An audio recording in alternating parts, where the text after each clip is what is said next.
great weaknesses to little faults. Accidents are a part of life.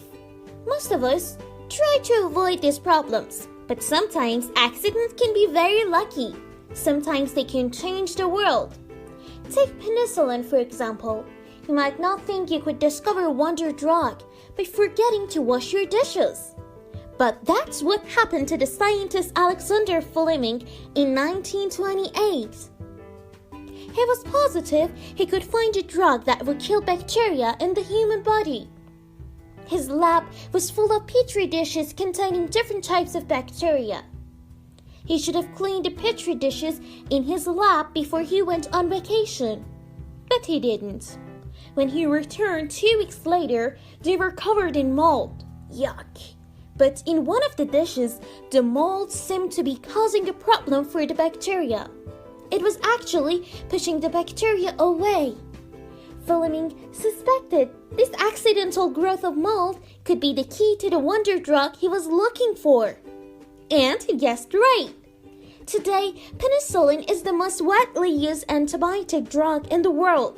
Everyone knows that melted chocolate is a real messy problem. But when Percy Spencer put some chocolate in his pocket, he discovered the microwave oven. In 1947, Spencer was working with something called a magnetron, used in radar technology for the military. One day, when standing close to the magnetron, he noticed the candy bar in his pocket melted quickly. He figured the magnetron must be responsible, and he started to experiment. He had a hunch the magnetron could heat up food, so he tried corn kernels and made the world's first batch of microwave popcorn. When he heated an egg and it exploded all over a coworker, he realized he needed to create some protection. He solved the problem by containing the microwave in a box, and the microwave oven was born. Think of all the microwave dinners you would have missed if Percy Spencer had ignored his messy chocolate problem. Anybody who owns a dog knows for a fact if you let your dog run through the field, he'll come back covered in burrs. George de Mestral let his dog run through the brush anyway during a hunting trip in 1941.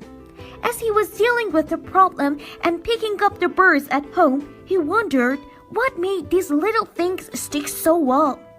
He put the stuff under the microscope and identified the problem. The burrs had lots of tiny hooks that easily attached to the small loops in clothing and fur.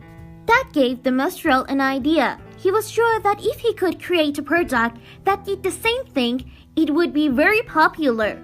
He had to try lots of different prototypes, but he finally found one that worked. And when astronauts started using it to keep things from floating around in space, and sneakers began using it instead of shoelaces, George de Mestral was certain his Velcro was here to stay. So, the next time you have to clean up a little accident, think to yourself, what might I discover here?